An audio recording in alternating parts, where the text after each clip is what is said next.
That's right. Yes, we are live, ladies and gentlemen. Congratulations for making it this far into a bull market. And I keep getting a question from a lot of you guys in the chats and in the questions. Is it too late to buy Bitcoin? Should I be buying all now? And I got a few private messages and people on Twitter. What's that program called? Oh yeah, Instagram, asking about, oh my God, I just bought 8 Ether. Oh my God, what should I do? If you're feeling this emotional about investing, you need to slow down and you need to build a strategy, because we are very high up in the markets right now, and just buying all at once is never really a good idea, especially if you're new to investing. You really want to flex that investor muscle and find a consistent buy-in process. For me, I try to pick a specific time in the month. I like the number 11, so I usually aim at that, and then I just execute regardless of what the price is. This is a really great way to accumulate, and over time, it has proven to have some of the best results.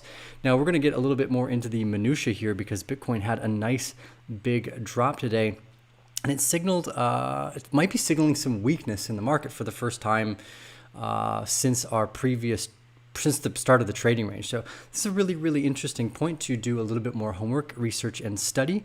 So we're going to be taking a look at that. Again, we've been hoping for a retest of the 21-week moving average. So that's a great way to go. I see we have our Renee here saying colossal dump. I think it's he's like a broken clock. He's going to be right here eventually.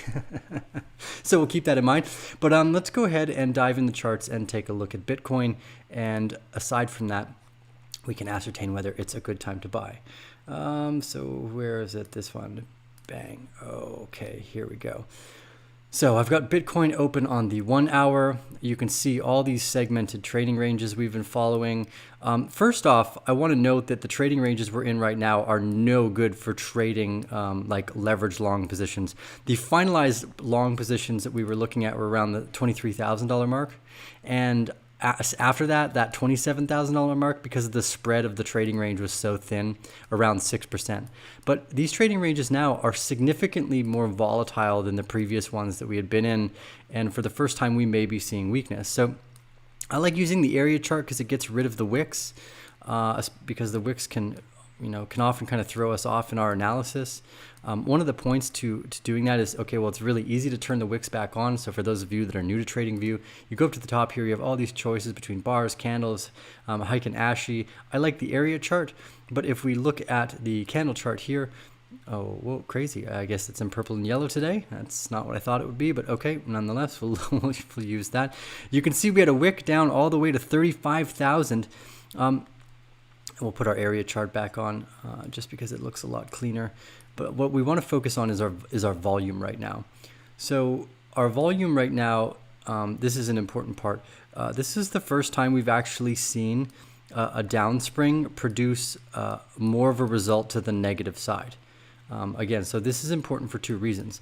So we actually see a similar spread back here, but the supply was a little bit higher. So both of these previous trading ranges are including a fair amount of volatility and a fair amount of institutional selling. So again, guys, we kind of went over this in our last video, but institutional selling is highlighted by these big, big bars. They're the only people that you can usually afford. And when I say institutions, that can include single individuals that happen to have tens or hundreds of millions of dollars of assets and are looking to take profits. It is keen and probably smart to remember that we are up like 10x from March. So we're very high up in the marketplace right now, but I want to start by answering the question very specifically, is now a good time to invest in Bitcoin? There is one of the best reports I've ever read about investor sentiment. It comes to the question of, it takes two types of traders. One who's actively trading and buying all the dips that ever occur in the market versus someone who just buys monthly or quarterly. And surprisingly enough, although the person who buys the exact perfect bottom of the dip, this is a hypothetical person, obviously, versus the hypothetical person who's buying on a monthly or quarterly basis, they are not that far away from each other. And considering the less amount of attention, the less amount of focus, and the more amount of time you would have to continue about your regular life, this ability to just buy on a consistent quarterly or monthly basis is the best bet. So even though we're still quite high, we have an outlook of Bitcoin going to hundreds of thousands of dollars over the next 3 to 5 years here, maybe even millions in the next decade. Who knows? This is a new type of volatile and scarce asset. We haven't really seen anything like it before, so we don't want to judge how high it could go. But we do understand that the volatility, as we've seen in the past, is significant. And because we're in such a straight up parabolic mode right now, even though we're up this high, it was that time of the month for me yesterday, and I bought a little bit more Ethereum. Now, the point of this is that consistency to just do something regardless of the price is an over time standing. So you want to think in decades, not in weeks or months. If you're like, oh my God, should I buy Bitcoin so I have enough money to like make tens of thousands of dollars in the next month? You're doing it wrong. An investor is someone who accumulates hopefully undervalued assets over the long term. So the best time for accumulation we can see on the daily chart. And this is why we study these big time frames. Here you can see all of our previous trading ranges up to now. We are way high up there. So the best trading ranges were these initial trading ranges down here that we were watching. This is the first and the primary one around $8,000 to $9,000, and it's where our POC line is on the daily as well. That means the point of control for this area is still all the way back down near 8,000.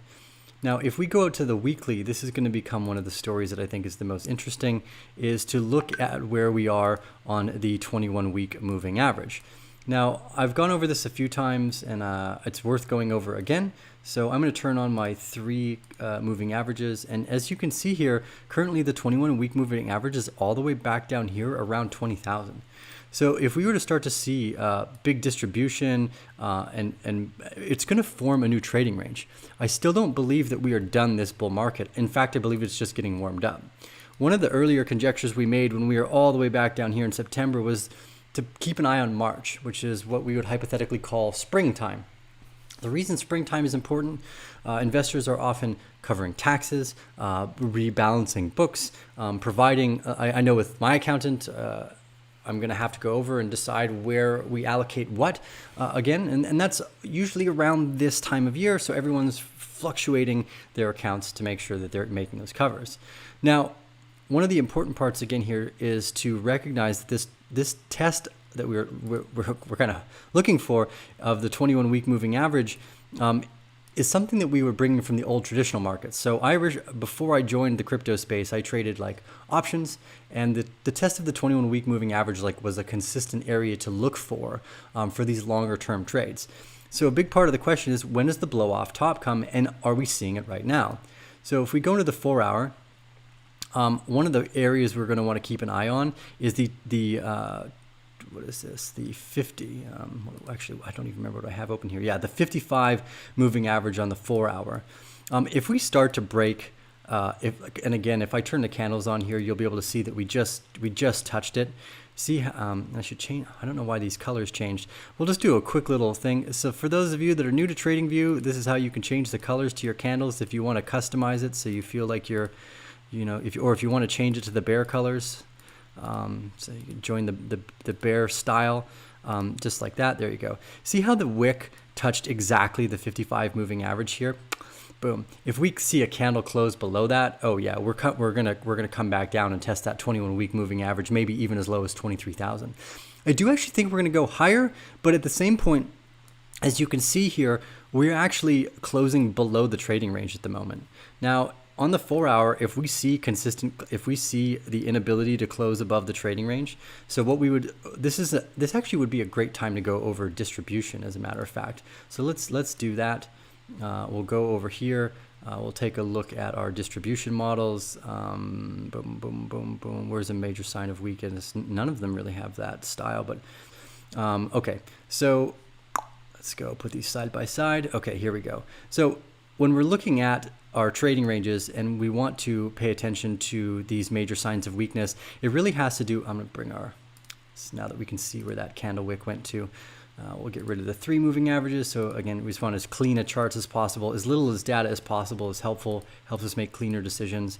If we start to see what was known as an LPSY, which would be doing something like this, and we can't get above the box again, and then we close below, we're coming down much lower. So this is going to be a really important trading range. Although generally what we would see is a UTAD test, something that broke above the box and went down.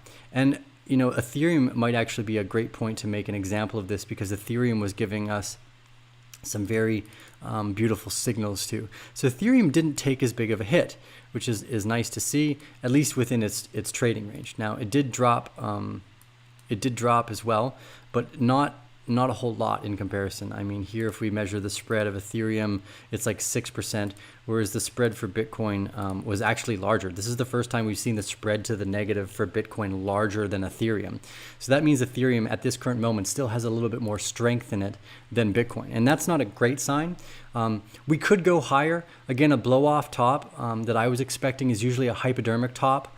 For Bitcoin, that's what we've seen in the past, and that's where it makes these kind of, this is where people get the idea of a head and shoulders. I'll just draw it here. It would do something like this through the trading range and then break down.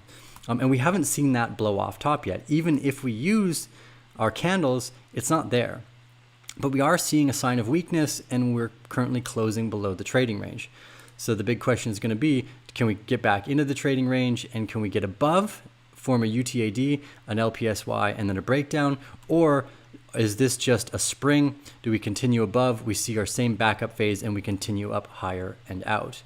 This is one of my favorite parts about this style of trading range, is it removes a lot of the emotion and allows you to be more patient.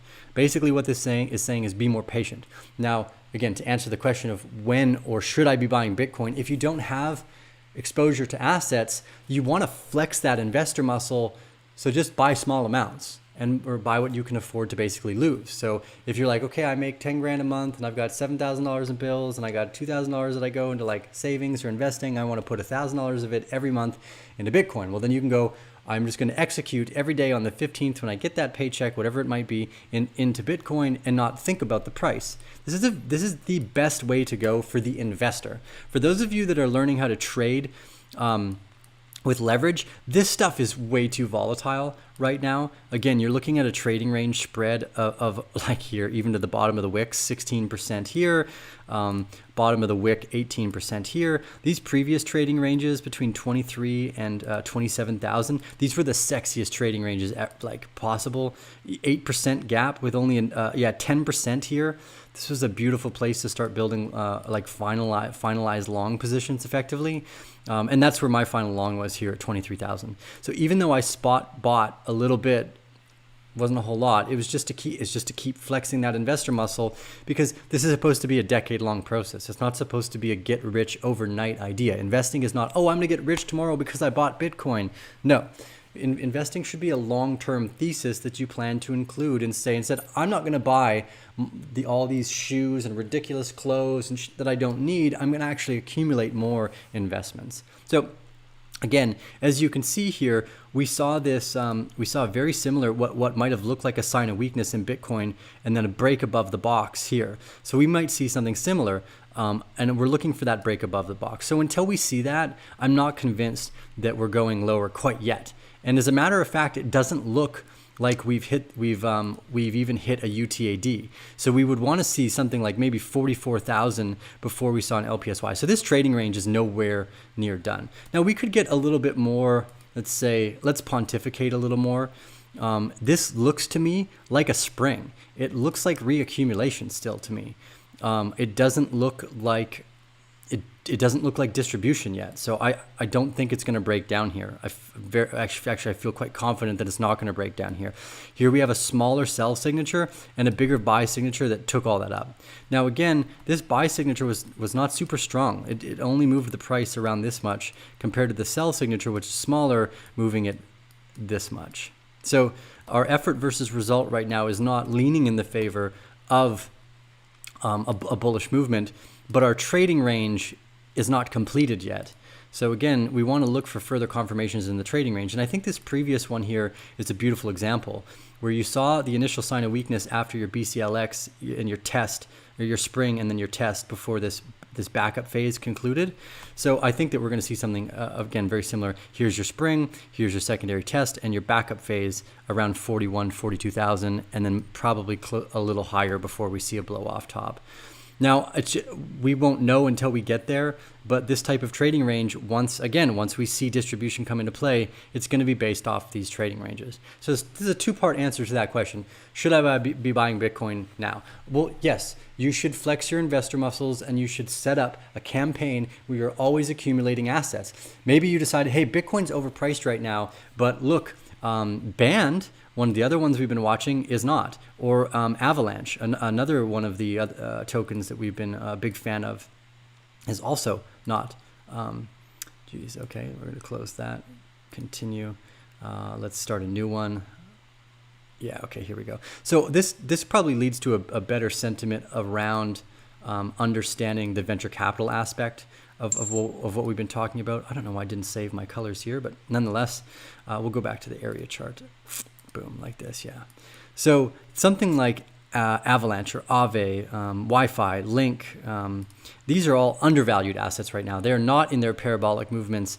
So often, if you are in the consistent habit of being an investor, buying, say, Ethereum or Bitcoin when they're in parabolic runs is maybe not the greatest idea. You can find undervalued assets that are much better long-term play to wade into. So here, I'm a huge fan of Avalanche. As you can see, a beautiful horizontal trading range that had been taking place. We saw a really clearly defined spring. As soon as we got above the POC line here, we've broke out. Almost no time in this backup phase here either, which is important. We're still a little high, but nonetheless, this is approximately 4 months of potential accumulation, right? Here you have Avalanche at, almost 4 months of accumulation. 120 days, just under 120 days before the breakout, effectively. So maybe the best time to, is to be more patient and to fill out the rest of your portfolio. Say, well, I want to buy like $100 in Avalanche. Again, I'm just making numbers up here. I don't know where your guys' spending is at. Just easy. $1,000 in Avalanche, $10,000 in Avalanche, whatever fits your regular monthly or quarterly spend limits. Or DOT, any number of these venture capital plays to build your position. DOT was another perfect example of a horizontal trading range. We saw a beautiful cup and handle and a primary breakout. And DOT actually, it looks like it's starting to form what's going to be its reaccumulation range. So we're keeping an eye on these. Baloo and I started to go down and hunt some more for the private group that we want to be able to share. Kyber Network is one of those ones that looks like it's in the final stages of its reaccumulation range here, and it's in its backup phase. So we're keeping an eye on that. On Kyber Network, let's see, there are a few others. Bancor was another one that had just started to break out of its box here and start to build a backup phase as well. As you can see, horizontal trading range, nice little spring here. Although the spring was not highlighted by the type of volume we would like to see, there's probably, again, reasons for that. This is more like venture capital. There's not as big of monetary drive to see these things explode because everyone's focusing on things like Bitcoin. But again, the question is, how do you build a portfolio? First off, you don't want to be too emotional about it. You want to find that execution campaign style like a general and just move forward. So I really think that's the best way to go, guys. I know that was kind of a two-part answer to that question, but I hope it was helpful. Today's episode is actually brought to you in part by BlockFi. So I'm going to give a shout out to Noah, and I'm going to run our new BlockFi ad. Bam.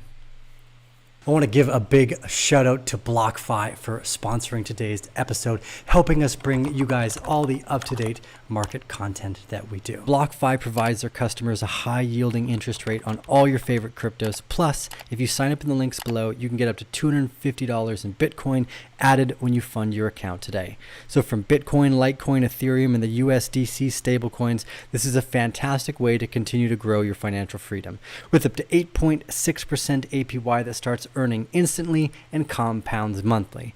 Simply deposit your crypto on their secure platform and you're ready to go. Easy to use with top-notch security. Not only that, BlockFi is now partnered with Visa, so you can join their waiting list to get your Bitcoin rewards card. So every time you spend, you get rewarded in Bitcoin. Another great way to continue to grow on your financial goals. Invest while you spend. Great idea. They also offer crypto loans, so instead of spending the precious Bitcoin, set up your Bitcoin as collateral and get instant USDC loans. So go to the links below, sign up today at the description at www.arcanebear.com/BlockFi. And not only that, guys, because of this partnership between BlockFi and Arcane Bear, we give part of our marketing budgets every month to Kiva, which is a nonprofit organization that helps the underbanked and the underserved around the world by providing no APY loans to rural entrepreneurs that maybe are in Uganda or Rwanda that would never be able to get a loan before. So not only are you going to earn more Bitcoin in your interest rate with BlockFi, you also help fund entrepreneurs around the world. So sign up for BlockFi in the links down below at arcanebear.com/BlockFi or blockfi.com/arcanebear. Thank you. Okay, that was fun. I hope you guys enjoy our new little ad spot. Kind of fun little segment there. So we're going to take a look at a few of your guys' questions here, and kind of go. I always love to go over the group chats. We'll go from there. Nice, sweet live. Good to have you guys here. Thank you. I'm confused. Why is Bitcoin Cash so positive against all of the cryptos? Again, I'm highly suspect right now that what you're seeing is the retail market enter the Bitcoin sector. Look at something like Bitcoin Cash or Litecoin and go, hey, you know what? I'm smarter than the rest of the market, and these things are cheaper than Bitcoin. So because I can't afford a $40,000 Bitcoin, but I can afford a 1 Bitcoin Cash or a 1 Litecoin, I'm going to buy that instead. I think the retail market is prone to making, let's say, retail mistakes, and therefore they buy assets hoping that the dollar price is relevant to the price action. Now, in some way, they're right. We're going to go over band here shortly. We'll maybe even look at Litecoin because I see some of you guys asking as well. But the point of this is retail will start to look for something that looks more affordable to them.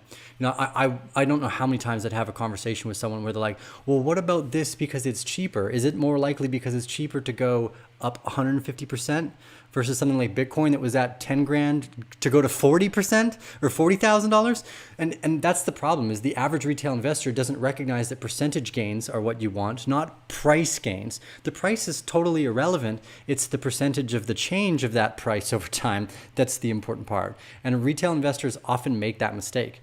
I think the reason why you're seeing such a large influx of let's say investments into Litecoin, Bitcoin Cash, BSV, is because retail is looking at these other markets going, oh yes, this looks more digestible to me. Maybe I can find a way to beat the market. Maybe Bitcoin Cash is going to hundreds of thousands or $40,000 too. It's not. But this is the question that retail brings to the table. And this is why you don't want to be a retail investor. You want to do your best to study and understand that the market leaders are the ones you actually want to have skin in the game with, because the big boys know how to play. And if the big boys are jacking the price up, it's probably because they know something that you don't. And that's an important part here to remember, that the market cycle leaders are the ones you want to be invested in, but retail makes that mistake. So I think the reason why you're seeing things like Bcash jump up in price, or BISV, or whatever, bullshit V, or whatever you want to call it, because retail doesn't know what they're doing. It's my effective answer for that one. I'm not sure it's the most positive answer. Retail is not making the most intelligent version because they're emotional. They don't know what they're doing. As a lot of the time, it's the first time someone's ever bought an asset, let alone a crypto, to understand the difference in technology. A big part of the BSV crowd or the Bcash crowd is like, oh, it's faster, it's better, it's more like the cash. Well, look, you need a money, not a cash. So there's the first problem with that argument. And here's the second problem with that argument. The community doesn't care. The community already picked BTC, right? And that's the big difference. You can tell just by looking at the market cap. I mean, you have a current market cap of Bitcoin, like the real Bitcoin, which is BTC, upwards of, $710 billion, where you have, Bcash or BSV at $4 billion. It's not even a blip in comparison. Now, we could make a sentimental argument that, okay, look, Bcash can go from 4 billion to 8 billion easier than maybe Bitcoin could go from 710 billion to 1.4 trillion. Sure, that's actually a good argument, is that the market cap could double potentially easier for BSV. But again, the problem with that argument is that, look, Blu-ray was technically better than DVD, but the community didn't adopt it. People don't care about technology. Technology is basically worthless. Like, you can't sell people on technology being better if they've already adopted something else. You're not gonna be like, oh, I'm gonna switch out my tape deck for a beta because it sounds better. No, once the community has decided to adopt something, that's the winner. And BTC is clearly the winner. So yeah, I kind of hope that helps answer the sentiment around what's going on with with the prices of Bcash and probably even to some degree Litecoin as well. Is that you have new retail investors entering the market thinking, hey, I'm smarter than the market. I'm going to get in because these are cheaper. Maybe they have a higher chance of going or doubling or tripling, which is not obviously always the case. Had you been sitting in Litecoin instead of Bitcoin this whole time, you were missing out on the fun. So let's drop in. You guys are asking to look at Band and Litecoin. I can see in the private chat as well.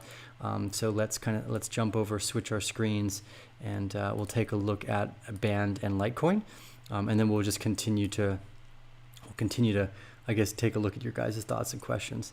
So. Okay, here we go.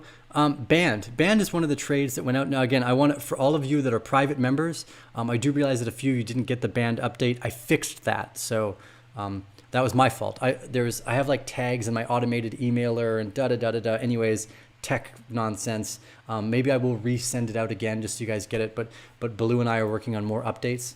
As well. So keep an eye on your inboxes. We also have 2 PDFs coming out this month, the reaccumulation PDF and the newsletter. So the newsletter was delayed. I told everyone that already because of the start of the year. I had to do all these fingerprints and paperwork, and the majority of my year was actually dealing with paperwork. So I didn't have that extra normal time in my calendar to hammer the newsletter out, plus the holidays and all that crap. So I was just like, you know what? We'll just wait. So you should actually get that in your inbox probably Tuesday morning. All the publication aspects will be done for both of those PDFs. So hopefully Monday, reaccumulation, Tuesday, January PDF update. Okay, so Band, yes, Band. This was a great trade. You know what? We'll go over the PDF here too. Let's see. I've got it in the Arcane Bear and then WP engine media. Okay. Let's see. Oh, no. I didn't realize there's people's names on that. Shoot. Okay, well, hopefully maybe I'll have to edit that out. But this was the PDF. Again, this is you can, maybe I'll just drop this in the chat right now so everybody that's watching can download it effectively. I'm going to go over that. Look here. I'm going to drop the PDF in the chat right now, so you guys can all take a look at it if you would like. This is the Band PDF that we sent out about, I don't know, it was about 2 weeks ago. Shout out to Baloo for helping us keep up to date with these ones. This was right at the bottom of the spring when Band was around $5.90. So I want to go over why that was such a kind of a fun and unique area to look at. The spring that came afterwards and the change of volume and character. So here, again, we saw our spring, our primary spring here, noted by this nice volume chunk, a change of character, which was the rising price under falling volume over here as well, and then this breakout. So it went out right here at the break of the POC at 590. Now, I'm still in that position. I didn't get in till around 7. I like to wait till the breakout of the box effectively. And on the 4-hour, you can see why. We had this nice smaller accumulation range take place right here at around 6.9. And I took my position right at the finalization of around 7 here. So I'm still in that trade. Again, we saw a little bit of volatility come in today. The entire market saw that volatility. Even the VIX, I think the S&P 500, sorry, neither of those are open right now. So that makes 0 sense. But again, you can see this spring mentality. Now, this is why you want to wait and you really want to spend your time charting these out.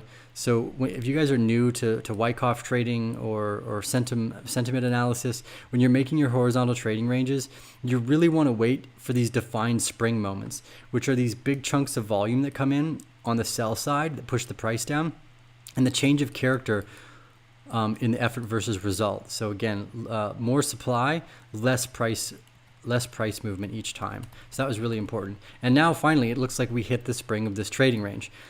So what we're going to look for is a break above the trade or into the trading range, probably a move above 10, a consolidation around this $10 to $11 area before we could see a move all the way up to $20. So I'm probably going to decide today whether I heavy into this position after this spring, because I only took a small leverage position back here when there was little volatility. So one of the things I want to go over to here is kind of how to pick if you are trading with leverage. I don't suggest doing that. These areas. So if we measure the spread of each box, of each trading range, a box is another way to say trading range. Here you can see that you had approximately 13%. So it's quite volatile. If you entered at the top with a 10x here, you were wiped out here, basically, right? And you were like, oh no, so the trade was gone. This is why I like to wait for this moment here, this finalization of the backup before the explosion. It was only a few percent. And this is where I took my entries, around 7.7, basically on the breakout of this backup. And it was only a 5 to 6% trading range. So very little volatility for me to take a position where I knew I could enter a leverage position without getting liquidated. When you're measuring your boxes, you really want to look for how much volatility is in each trading range. And even here, it's a little too volatile to make good entries, right? You want to look for these trading ranges that are really well defined, usually around 10%. What's nice is that we're kind of currently there. And we can see that there's a lot of selling, like a lot of buying and selling, like up, down. Band has been very volatile. There's a few reasons for that. There's likely a bunch of retail investors still in Band. Band is a competitor to Link, and only has like $100 million market cap, so it's very easy for it to potentially move. But I do think that we just witnessed the spring here for Band, again highlighted by this large volume signature and the decrease in spread here versus these bigger price spreads here. Like look at this price spread versus the amount of volume that came in. Again here you see this rising volume bar, but decreased price spread. So again, this is our law of effort versus result kind of mantra that we want to keep repeating. So Band is very likely going to jump up here, consolidate, and then create a backup range around $10 to $11. So let's say we go to $14 next, because this is kind of, we'll make a little bit of conjecture here because I think it's important. And we did notice this in Bitcoin too, is that once we got to like the $27,000 area, so let's say $14 for Band, we saw this really thin trading range. Let's say we see an accumulation range of like 7% on Band here at the top of this box. Whoa, that's where leverage positions can be very powerful, because you don't have very much room for error if you're playing with leverage. The other way to kind of offset the difficulty of leverage is to start not with a really high amount, but to start, say, with like 2 or 3x. So you have got 30 to 40% to the downside that you can buffer, and then build your position, because often you'll get impatient. And that's what most traders get wrong, is they'll get impatient in a trading range. They'll jump in, they won't measure, they have no idea where they are in the market. They're like, they want to jump in here like, oh my God, Band's going to $50, and then boom, boom. And then before you know it, you're wiped out of your position, and you're no longer able to get into a new position because either A, you lost your trading account, or B, you're scared to make a new trade because you're like, oh, I don't know where I am in the market, I just lost money. So don't do that. Learn how to measure these trading ranges and to really draw these ideas up. You should recognize where the springs are and wait until the spring is finalized. This previous trading range here was another great example of why you'd want to wait. This moment after the spring that you saw here, again characterized by big volume, these were good entries, right? And then after the backup phase, wait for it to come down again. But even still, look, the spring represents the same area as the entry of the backup phase. This is still a very volatile in its move right now. So usually early on in the trading range, it's more volatile because you still have a lot of retail investors kind of jumping and moving around, and they can't make a decision on where they want to be. So it's important to remember to really wait for the spring to finalize. So I'm probably going to start building a bit of a bigger position in Band here, finalizing this trading range with a very tight stop loss for that new position. Again, I started my position at 7.7, but this looks like the spring to me, so I'm probably gonna, after this video, just add a little bit more to that position. at a lower leverage too, by the way, not as high as when I entered originally, because we had a very thin trading range. Okay, you guys asked about Litecoin as well. So LTC, we're going to look at Litecoin perpetual futures contract. Haven't looked at Litecoin in quite some time. Okay, we'll drop it in purple, even though it's not a DeFi. And let's take a look on the daily. So where are we? Oh, nice. We're quite high up here. Not a lot of data, but we can assume that this was probably the backup right here. This would have been like the primary spot for an entry. But again, let's see here. We'll measure the spread, keep it consistent around 22%. A lot of volatility in there. Not a great easy way to make a leverage trade per se. And you're about 130% of the box. So since December, what we can see is that the proverbial altcoin season has kind of started. So you really want to find your horizontal trading ranges, enter near the bottom of the box because we are in a bull market, and then wait. If I hadn't entered a trade here, I wouldn't be entering a trade here. So I would probably want to wait for another horizontal trading range to form in Litecoin. How high could Litecoin go? Let's see, do we have enough data? We're going to have to find an older chart of Litecoin here against US dollar market cap. No. US dollar and Kraken. Kraken probably will give us enough data. It's been around for long enough, I think. Okay. Yeah. Yeah. Oh, okay. Let's go. Let's see if we can find some type of yeah, it seems like this was our spring here in March. Yeah, perfect. This is exactly where you'd expect the spring to be, in March 11th, because that's the day they declared the pandemic. And it's important to remember that the spring is usually signified by some type of like cataclysmic moment in human consciousness, whether it's in the asset specific to itself, or the something about earnings or some bad news around that token. So yeah, it looks like we had a nice backup phase here. This would have been where an entry would have taken place right out of the breakout of this horizontal trading range. As you can see, increasing volume, but it has seen very little downside utility.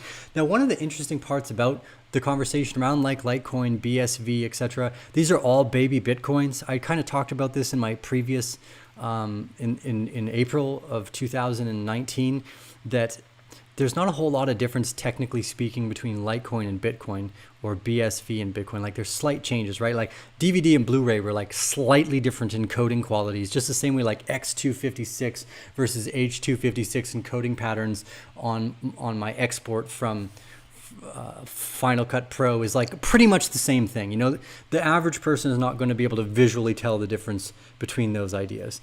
So because of that, there's a potential for these as, like, let's say, Bitcoin backups. So I do suspect that institutional investors will also find positions here, but a lot of it is probably coming from retail. But at the same point, if you look at the volume here, these are definitely institutional buys. Like, these are some serious signatures coming in. So what they're probably doing is just diversifying, right, without thinking a whole lot, because they're playing a venture capital game, and they know that the best way to win that game is to play it as a numbers game effectively as well. So we'll take a look at a few more of your guys' thoughts and questions here. We'll rip back to this screen. Are you trading or investing? I do both. Digibyte, please. Okay, we'll look. Check BCH. What's your thoughts on it? We're under 40K. I'd buy. There's a lot of bullish signals pointing to 50K. I do believe we're going to 50K. Yeah, I agree. The same thing that we had said multiple times before. That if you guys are new to trade, if you're new to investing, you should just be buying like on a specific day. You're like, oh, I like the 11th, and here's how much money I can afford in my bucket every month. And don't think, because you haven't done enough study to know where you are in the market, and you're probably going to do everything wrong. And that's not what we want. We want you guys to be successful. Do you still live in the jungle? Yes, I do. I live in Costa Rica. Who's your internet provider? I have 50 megabits a second up and down on fiber optic, actually. No need for satellite out here. I have a hard line straight to my house, baby. That was a little bit of a new update. It was real excited about that. Let's see. few more of you guys. Okay, do you want me to take a look at Digibyte and BCH? And because of those are both kind of baby Bitcoins, that we can fit that into the next general content analysis. So let me load up those, and we'll take a look at Digibyte and BCH. So again, in the end of the episode here, guys, I like to go over your guys' interests, and hopefully that is as beneficial for you all as possible to make this type of conjecture. And let's see, where's going to give us enough data? Probably Digibyte to Bittrex on US dollar will have enough data. We'll start with Digibyte. We'll look at the US dollar chart, although, again, this is kind of a new thing. We used to only market measure in Bitcoin, but since all the big players showed up, they don't really care about earning more Bitcoin, it seems. Like Medallion, these guys who have hundreds and hundreds of billions of dollars as traders, they want more US dollars, so it's a little bit hard to tell. We can see a potential trading range forming here. Again, this is why you want to wait till the trading range is done forming, because here it's rather boring play to sit in Digibyte. And look at the volatility in this trading range, 40% up and down.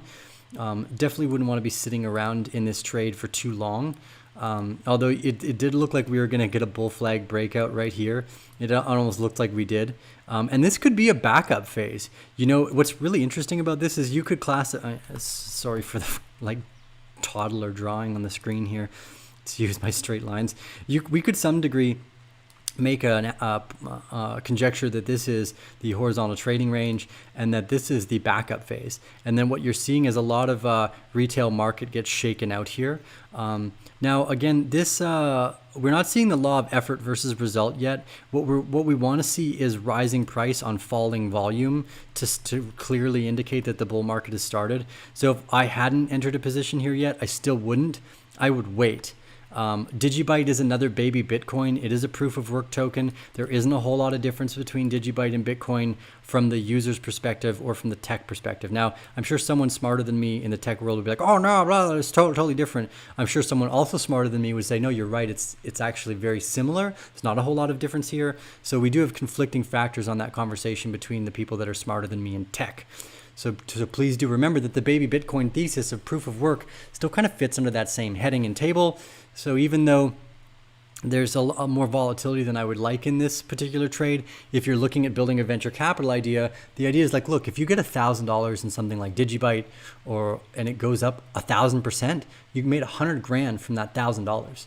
So you don't want to be like, oh my God, I want to put like 10 grand in Digibyte because it could go up 1,000%. No, that's stupid. That's not venture capital. Well, unless you've got more money, in which case then 10 grand is like, yeah, whatever, I don't care about 10 grand. That's another great way to go, but let's use numbers that are probably more approachable for the average retail person who's like, oh my God, I've got a paycheck and I got bills, and you don't have an extra $500 million or hundreds of millions of dollars sitting around, so you can't think of like throwing hundreds of thousands of dollars around like it's not a big deal. So think like a venture capitalist. Put a small amount of money in this and can walk away. Okay, so BCH, another baby Bitcoin. Again, I'm not suggesting anyone buy these, but in terms of a venture capital perspective, there is a thesis here. Okay, so interesting. Again, we see not a clean chart. And by any means, by any stretch of the idea, our spring here, horizontal trading range here, the backup phase here, super volatile. Like it would be very difficult to use this for any fun. Because of that, you know, the DeFi sector is probably way more enjoyable. The DeFi sector seems to be significantly more A, powerful, and B, reliable. So I've been focusing on mostly DeFi sector plays and ignoring things like Bcash, just because of the volatility. It's not worth it. Like it's not worth getting dragged around in these trades for these moves when you could have just been in Ethereum, right? I mean, you could have just been in Ethereum the whole time and done significantly better. So why even look at Bcash? And now it's too high. Like if you're not in there, why would you buy it? But again, there is a sentiment behind the baby Bitcoin or the proof of work token aspect that I am in favor of in the long term. But at the same point, you have things like Aave right now. Look at how it broke out of our rising gradient bottom. I'm surprised we didn't get a PDF update out for this one. That was my bad. Look at this. 60% out of the rising gradient bottom. And since November, 360% for Aave since November. This is the power of the DeFi sector, and it's way more entertaining than Bcash or Digibyte, and it's more cutting edge. The technology that's taken place on Ethereum for DeFi blows the proof of work stuff out of the water. You don't necessarily even need anymore. What's interesting, again, this brings a little bit more risk into our sentiment because it does rely on like USDT, this kind of thing. I do want to point out that that's a big deal to recognize that what we're witnessing is a kind of a change of character in the entire ecosystem. So even though I like the baby Bitcoin thesis, the DeFi sector was not something I anticipated in April of 2019. Although I'm sure if I was smarter, I could have seen it, but I'm not. So, oh well, we show up when we do, and that's how it goes. You're still early, not the earliest, but still early. Okay, we'll take a look at a few more of your guys' thoughts and questions. Hopefully you guys are enjoying today's stream. If you're enjoying today's stream, please give us a thumbs up.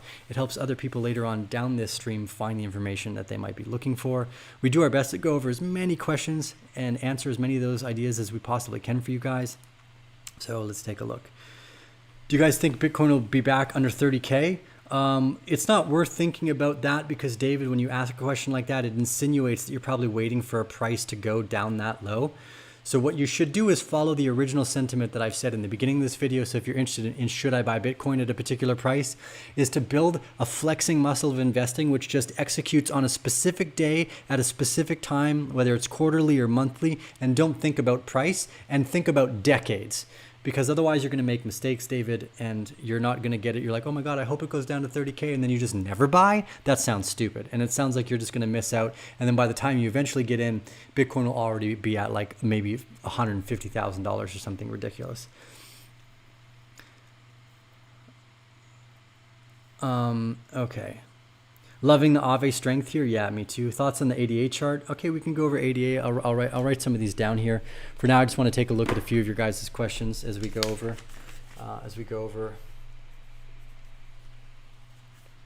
I should have just not panic sold my 0.05 Bitcoin. Look, this is the funny thing is that no one teaches you how to be a good investor, and it's super fucking simple.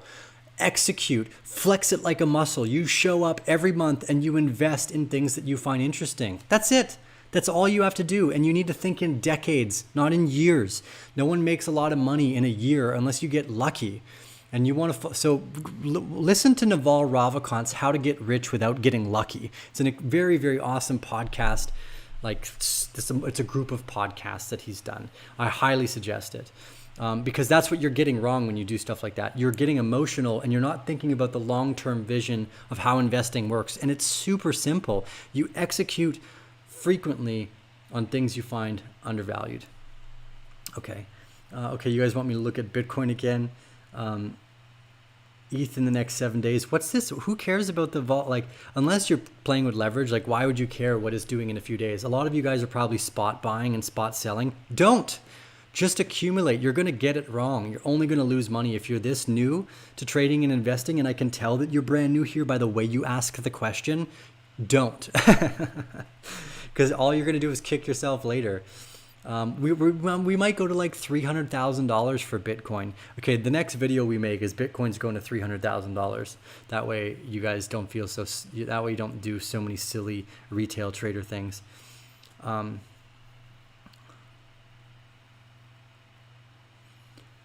Wendell says, I would think limited supply coins like Litecoin and Digicoin. There are lots of limited supply coins out there, Wendell. So it's not just the proof of work tokens. There's tons of them. Yeah, like I said, in the beginning of this video, I don't think that this is the end of the bull market, or at least this cycle. Well, first off, I think we're going much higher, but that little dip we had, that was just the spring. We went over that in the very beginning of the video, so double check that. Thank you, David. You didn't even leave a question yet. You gave us a super chat. I love that. Just like a big yellow bar across the screen. Tyler Pierce says, when do you see Ethereum hitting the all-time high? Right after it goes up above the previous all-time high. I guarantee that.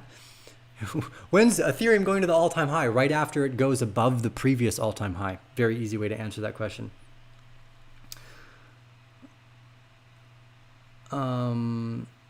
Yeah, just look again, guys. There's countless evidence that if you're trying to buy and sell as a new retail investor, you're just going to lose, and then you won't show back up, and then you'll feel like a failure because Bitcoin will continue to do what it's going to do. This sector will continue to grow, and you won't be here anymore. So just learn how to be a good investor, which is just invest monthly or quarterly and shut the fuck up. So a lot of you are asking really retail like questions, so I'm worried. I can tell that there's a lot of new people in this sector now. So please, if you're new to this sector, and I can tell by the way you're answering these questions, no, this is very simple. Monthly buys, quarterly buys for the next decade. And don't think, just accumulate. I mean, there's no unless you get to a point where all of a sudden your portfolio has life-changing gains in it, or you're like, oh my God, there's enough money in my portfolio and my parents need medical, or I got to cover my bills or pay off debts, then you reallocate, right? But at the main point, if you still can, you just try to accumulate. Being new is okay. Oh, whoa. Whoa, what happened here? Hopefully we're still live streaming. I can't tell what just happened. Did we just drop out of the stream? One sec, guys. I can't even tell if we're live right now. Okay, we're still live. Okay, fantastic. I got to reload the chat here. I apologize. I don't know what happened. YouTube just died for some reason. Arcane Bear, price prediction for LTC in the next 3 to 5 years. No, I'm not going to do that kind of stuff. It doesn't make any sense to do that. There's no sense in picking highs when we're in the early stages of a bull market, unless they're market leaders. Bitcoin and Ethereum are the market leaders. So don't, this is another thing that retail traders often do wrong, is that they think that they're smarter than the market. It's like, oh, I'm going to find the thing that other people like Litecoin, the market has clearly picked the leaders. Don't think that you're smarter than the markets. That's a good way to think, right? So who cares what Litecoin's going to do? It's not a market leader. It's very clear it's not a market leader. Is it time to buy or sell Bitcoin? Oh, wow. So many new people in this sector. Okay, again, I don't know how many times I have to repeat this. If you guys are new to trading and investing and you're asking questions like, is it time to buy or sell? It means you don't know the basis of investing, which is even when you're going through these highs, you're supposed to keep accumulating because it's like a muscle.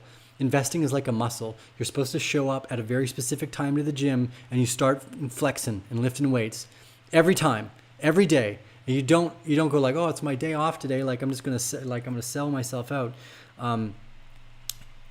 We could be going to hundreds of thousands of dollars in Bitcoin. We could be going to tens of thousands of dollars of Ethereum. And who knows what happens 20 years from now? Maybe Ethereum's at $250,000 20 years from now. So you would just, the simple answer is accumulate every month or every quarter.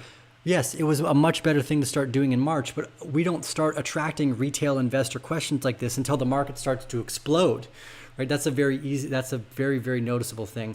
You know, this person I'm going to have to block. I need a moderator in here. Hide user from this channel, Xana. There we go. This is time to sell, not buy. Look, again, Mr. Kobayashi doesn't know the basic principles of investing. I'm still accumulating. I mean, that's the goal of the investor, is to always accumulate more assets. It doesn't what price they're at. Think 10 years from now. If you're a good trader, now that's a different story. You can go in with leverage and you can make hundreds of thousands of dollars from a single trade. And you could have been in and out of a trade that made hundreds of thousands of dollars between 20 grand and $43,000 already. But that's not you. That's not most of you guys. Yeah, newbies who are trying to trade are definitely going to miss out. That's what I call the retail people as well. Will there be another dump or correction in the next few hours? Again, I think we're going up. It seems very clear to me that that was just a spring. Guys, if you're new to this sector, here's what I suggest you do. Go to the links down below, arcanebear.com/private. Sign up for our private group and start studying, because if you don't know, you're going to make mistakes that cost you a lot of money and a lot of time and an emotional drama that you do not want to deal with. If you're not happy with our group, we give no risk refund guarantees, which we've had very few of. So please, let's ride on two wheels. Says, can I be a moderator? Yeah, let's do that. Can I make you a moderator? Add as a moderator. Oh no, wrong one, wrong run. Jesus, how do I pause the chat? Pause the chat, slow it down. Manage moderators. Okay, I'm gonna add you as a moderator. So again, guys, we're gonna go over this. I just added the wrong person as a moderator. Obviously, this is just hilarious. Let's ride on two wheels. You get upgraded to a moderator today, and then we're gonna jump in and take a look at a few more of these charts here. I think let's ride on two wheels. Let's see here. I wish I could just slow this down here. If you guys can right now, while I'm adding someone as a moderator to help get rid of the crazy comments that get in the way, that are not helpful or productive and keep repeating the same nonsense, the spammers out there. Okay.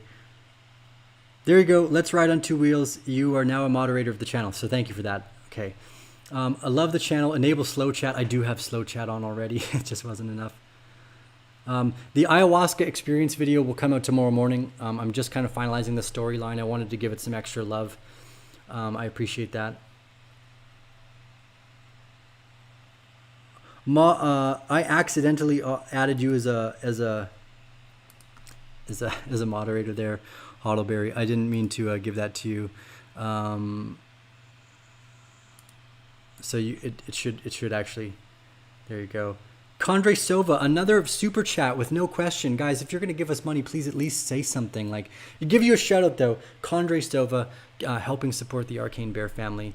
Let's see here. Hopefully that's enough. Let's see. Did I get this right? Manage moderators, and then we're going to take a look at the charts again. Let's make sure everything's going smoothly. Thank you guys for being patient during these live streams. I know it's not always easy. Let's go and slow. Maybe I'm not in slow chat. Yeah, we are in slow chat already. That's hilarious. We were already in slow chat and I still couldn't keep up. Okay.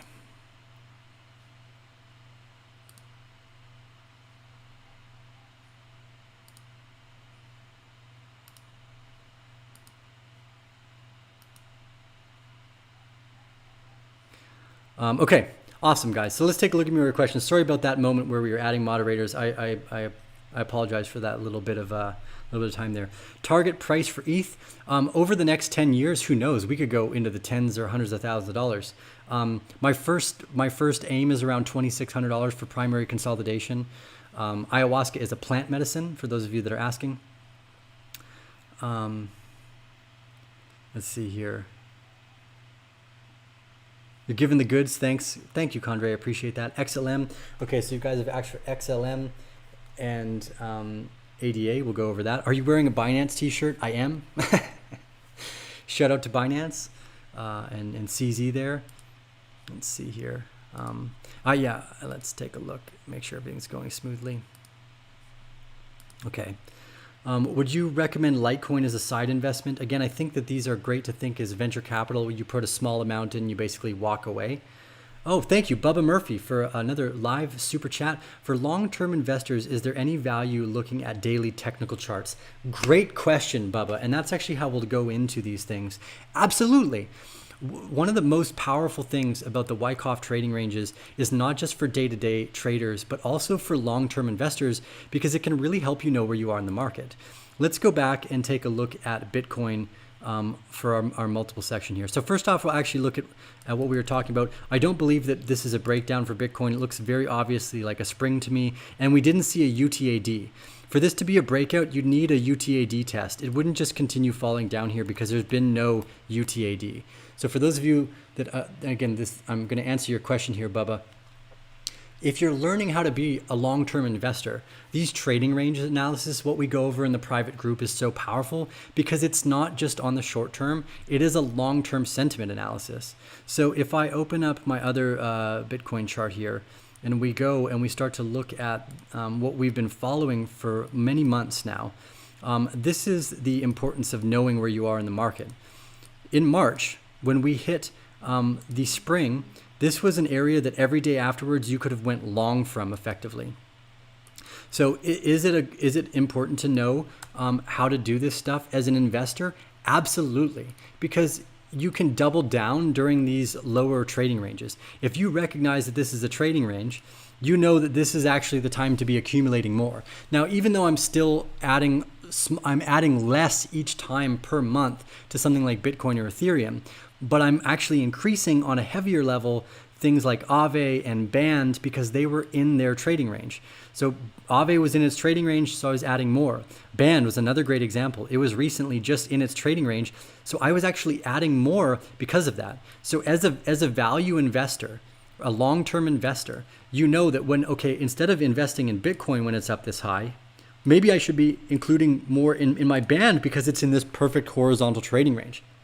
So 100%, once you know how to use the Wyckoff trading ranges and you study it, it is a very valuable tool, not just for traders who are intraday, but for the long-term value investor as well. Because when something's going parabolic, you can find an asset like Band that's currently in this beautiful horizontal trading range and say, well, you know what? I'm going to focus on accumulating more Band right now instead of Bitcoin because it's a better value add to my portfolio. Great question. So we'll take a look at ADA here.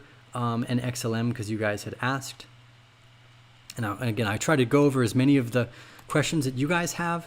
I'm always interested in that as well because I learn so much while we're going over it. And I love learning, so it's like the perfect opportunity for me to do both. A, satisfy your guys' learning interests, and B, my own.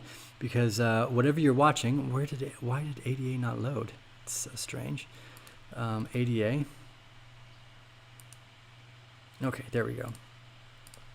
We'll take a look at ADA. Again, this is another great example of, horizontal trading range, backup phase. This is the accumulation area that you'd want to take, 15% spread.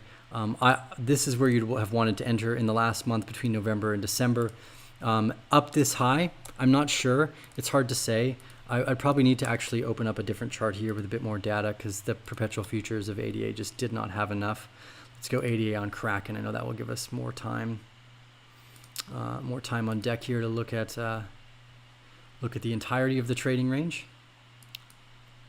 Okay, actually, I remember charting this with you guys because here's your horizontal trading range. Here's your spring in March here, which was pretty much the spring for the entire market because of the pandemic. Here was your primary SOS. And then your backup phase, and then again, secondary SOS, and then your final accumulation range before almost a total vertical movement upwards. Could ADA outpace Ethereum? Ethereum already has such a big branding. I like Charles Hoskinson. Maybe we should try to get him on the show for fun and explain more about ADA to me. I would love to learn more about Cardano. So if any of you happen to be friends with Charles Hoskinson or you want to tweet at him and let him know to come on the show, I would really appreciate that.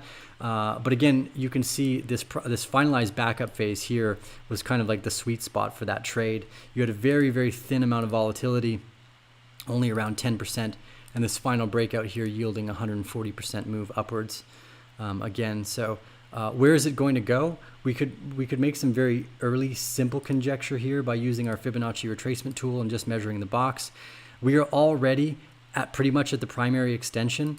So what I would suspect is that you're going to see a horizontal trading range come in here, something like this, probably a fairly volatile one as well, like maybe a 20% gap. Let's see what it's at right now. Yeah, around 20%. You're likely going to see a consolidation here in ADA. If it breaks out, you'll see it above the trading range. So keep an eye on that. XLM. Do I already have XLM open? No, I do not. We're going to have to open it up here. Now, XLM is already in moonshot mode, so I wouldn't touch it at this point. But it did give us a really nice accumulation range prior to that. I don't know why there's such, oh yeah, okay, here. So again, looking for a horizontal trading range, you can see the spring took place pretty much perfectly in March. Now again, horizontal trading range, here's our spring, signified by the pandemic, the heightened effect of basically fear in the markets. Our SOS, very volatile backup phase and straight up here. XLM is showing a lot of volatility. I would find it very difficult to make like a good leverage trade in this area, but I guess in terms of if you're trying to build a venture capital portfolio, spot buys are a pretty safe way to go. So hopefully that was helpful. Let's see, we'll go over a few more of your guys' thoughts and questions, and maybe we'll end the stream off for the day because we're almost at an hour, and I don't want to make these too long. Cody Reed, thank you for the super chat. Says, joined as a Kodiak a day ago, and Arcane's research. Oh, thank you, Cody. I really appreciate that. Hey, Cody, you made it to the Discord channel, right? If for those of you because I'm still trying to figure this out. Some of you guys weren't always able to find the Discord. It comes in your welcome emails. I highlighted it. So Cody, if you haven't, and it sounds like you have, make sure you join the Discord links because that's where all the fun happens. But I'll read out what Cody says. Cody says, I joined as a Kodiak a day ago, and Arcane's resource library and group support have been well worth it. Thank you for that. We are a mastermind group in the private group. And one of the most powerful things is the fact that the community is A, very humble, B, interested in working and learning together, which is very difficult. We're not a signals group. We're focused specifically on learning and better educating ourselves. So there's a question that someone had just asked about what do they do about this? And we're trying to help them fix something. We're trying to figure that out. So we're always trying to help one another. And that's a very powerful aspect. Like what's crazy is that without you guys, the community isn't as valuable, but because of you all showing up with skin in the game, interested to learn and continue to learn day after day after day. Some of you have been in the private group for almost 2 years. Oh yeah, 2 years now. Some of you have been in the private group for 2 years. Around 250 to 300 of you have been in the private group for around 2 years. We're now at over 500 private group members. I am absolutely blown away by how helpful you are to one another. So Cody Reed, thank you for the super chat and the very kind comment about your enjoyment of our private mastermind group. When I first started this, it was only to communicate value. We were making videos about turmeric tea and all this fun stuff. So I really appreciate hearing those kind comments. It means a lot to me. Let's take a look at a few more. Actually, guys, I'm going to leave it at that. We're going to leave it on that sweet note from Cody Reed. We went over a bunch of your guys' thoughts and questions today. Shout out to everyone in the chat. Give us the thumbs up if you like this content. Please share it with other people that you think might enjoy it as well. If you missed our assertions of should you be buying Bitcoin or not, go to the beginning of the video. Hopefully by the time we get to at least halfway through, we will have the description and the outline so you guys can use the chapters to go through. Very grateful to everyone who's helping write those. I try to reward you guys with the bear token for doing that too. So thank you for those of you that have done that. It means a lot to me. This is Tio with the Arcane Bear. We're going to sign off for the rest of the day. Oh, actually, one final thing before we sign off, because I think it's important. And I think it's enjoyable to go over too. So we're going to actually finalize with this one little bit here. Boom, boom, boom. So you guys already saw the ad for BlockFi, but what I want to go over is the relationship. So we are one of the things when we partner with BlockFi, the idea is that marketing campaign that comes from BlockFi, well, we spend it on making the videos, being able to produce the content. Shout out to Noah, our new video editor, who is just an absolute gem. I'm really looking forward to hopefully increasing our ability to work together. But if you haven't yet, please go to kiva.org. Kiva is a non-profit organization that helps underbanked, underserved entrepreneurs around the world. I should probably log into these things before. So what you can do is you can lend money out to entrepreneurs. So let's go and actually lend $152.86 to some entrepreneur right now. So these entrepreneurs pay that back too. So let's find a woman to lend some money to. Let's say, so she needs a loan of $7,000 to invest in bulk purchases of batik fabric. Okay, yeah. So I like this. This is Indonesia. I know what batik fabric is. Guatemala. Here's another great one to help members. Okay, let's take a look at Saktut. I think that's how you say her name. Bali, Indonesia.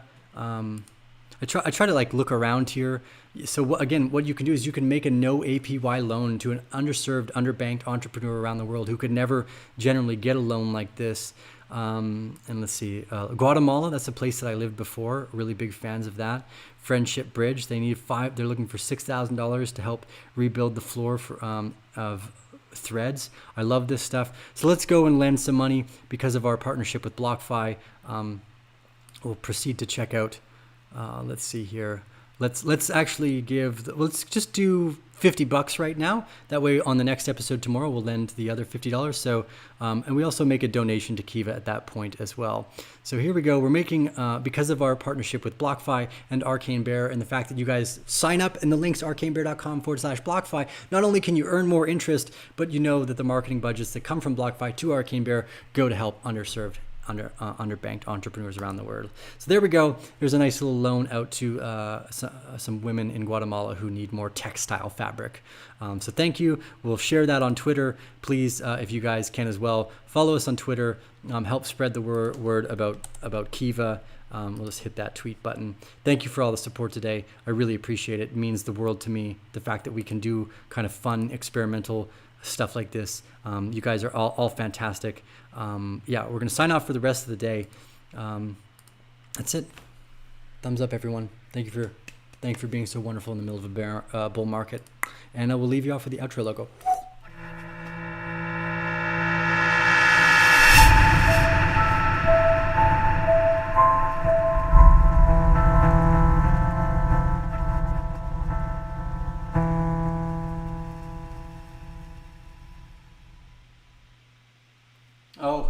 Oh no, what's this? Look, okay. Just hold on a sec. Hold on one more sec here, guys. Just, okay. Look, I saw in the super chat, and I don't want to miss your guys' super chat though, because I appreciate this. Christian Santos has a super chat. Any thoughts about crypto.com? Just got it for the Netflix rebate. Look, you know, because we just said this is a partnered episode with BlockFi, I would say join blockfi.com/arcanebear.com or arcanebear.com/BlockFi instead of crypto.com, because crypto.com does not partner with this channel. And because of that, they don't help underbanked and underserved entrepreneurs on behalf of Arcane Bear. So join BlockFi. Anyways, we'll end with that. Steer the Arcane Bear. You guys are fantastic. Thank you for all the fun out here. Boom.